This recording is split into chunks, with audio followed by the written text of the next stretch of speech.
Suzanne from Suzanne Scarrow Live here. How are you today? Hope it's been a good week for you. I want to talk today about the importance of focus. So when you order at a restaurant, what do? You actually focus on the menu so that you can actually put your order in. The waiter is probably waiting there for you to make your choice. And you want to make sure that you choose the food that's going to satisfy you, don't you? So you put your focus on the menu for a certain amount of time. When you are going on a road trip, you focus on, first of all, maybe the destination, and then on the best route to get you there, the best way that you can go, so that you'll have, maybe the fastest journey or the least traffic or whatever is important to you. So you focus on what's important to you. When you're booking flights, for example, you really need to focus on everything, every detail. If you're doing these flights on the internet, and you don't want to make mistakes like I've made in the past, booking on the wrong date or the wrong time or whatever. You want to be really very careful about what you're focused on for that short time that it takes to make sure that you get all the details right. True? So we know that where you put your focus is where your energy flows. So it's really important when you are giving your attention to something, you want to be sure that you're giving your attention in the right way to the right thing, if that makes sense. So if you're putting your energy towards this thing, you want to be sure, because it's going to create, for sure, when you put your energy there, it's going to create more of that feeling that it gives you when you put your energy there. So you have a choice. You want to be sure that where you're putting your energy is the thing that you really want, not the thing that you don't want. And being human, a lot of the time we put our focus on the lack of something instead of the having of it, the good feeling of the having of it. And it's because we are sensory beings. We see and hear and touch and taste and smell, and we interpret the world through our senses.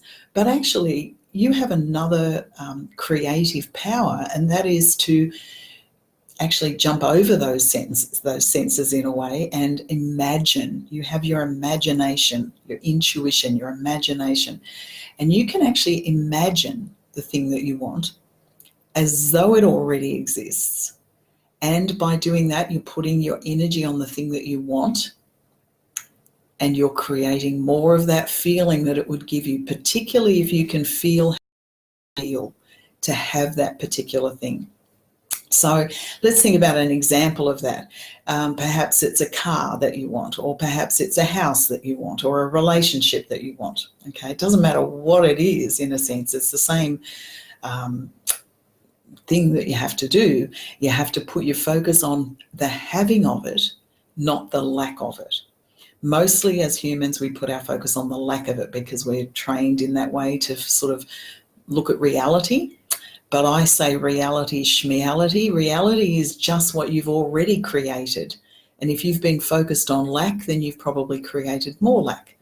If you are smart enough to have been focused on abundance, then you will have created abundance, and good for you, because that's what we all would love to do. So think about the thing you want. What is it right now? What's the thing that you want most in the world right now?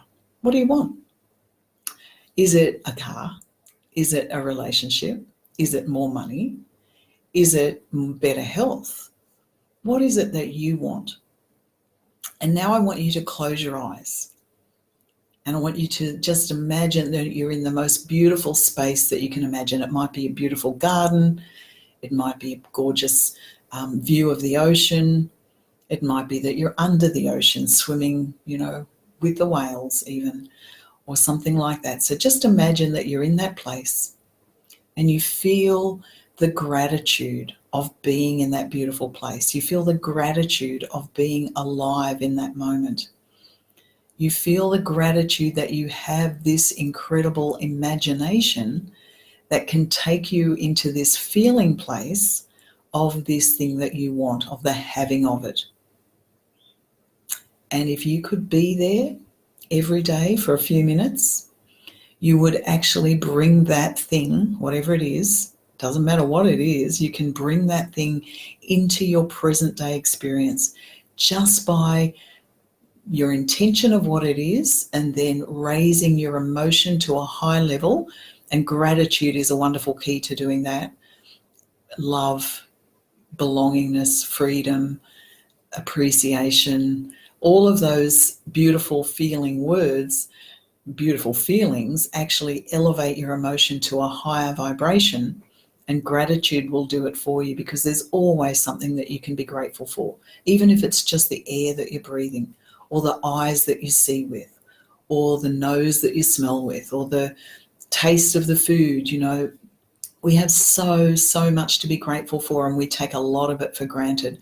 So you could highlight some of those things: the pillow that you slept on, the bed that you slept on, the 8 hours or the 2 hours or whatever it was sleep that you got. Just appreciate, and that actually raises your vibration.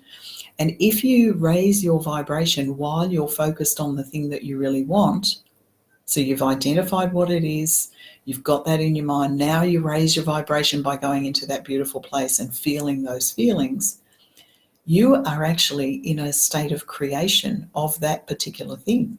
And if you could stay in that state most of the time, you can't stay there all of the time because you're human and you'll be dragged out of it. But if you could keep reaching for that elevated state of emotion and spend a few minutes every day, many times during the day if you can, in that state of appreciation, you're actually creating that thing that you desire. How good would that be? So you can have the car, you can have the health, you can have the relationship, you can have whatever it is. The only reason you haven't got it at this present moment is because we put resistance in the way. Okay, so the only reason I'm not a millionaire right now is because I put resistance in the way with my false beliefs and doubts about myself and so on. That kind of thing. We all do it. It's human to do it. So don't give yourself a hard time about that. But identify what the resistance is and clear it. And now it's much easier to be in that high vibration. But you can do it just for a few minutes at a time every day. And if you're doing that, you're getting closer and closer to that feeling. And of course, the law of attraction will help you, because the law of attraction brings like with like. So if you're feeling appreciation, it will bring you more reason to feel appreciation. If you're feeling lack, unfortunately, it will also bring you more reason to feel lack. So get yourself into that state of appreciation and love and freedom and so on as much as you can, and get clear about what it is that you want, and put those two things together, and you are an amazing creator, and you will bring those things into your experience. So have fun with it. It is a joyful process that you can go through. Don't get if you're in despair, you're in the wrong end of the stick. You're in the lack or the not having of it. So just get off the topic. If you find you can't get out of that lack feeling, then just get off the topic of whatever it was and get onto another topic that you can get into that level of appreciation on. Because then, the universe has already heard you ask for the car or the health or the relationship or whatever. You don't have to ask twice. The universe heard you the first time and said yes, and it already exists in vibrational form. So just get off the topic if you can't feel the goodness of it, and it will still come into your experience in that way. Have fun. I will talk to you next week. Have a wonderful weekend. Bye for now.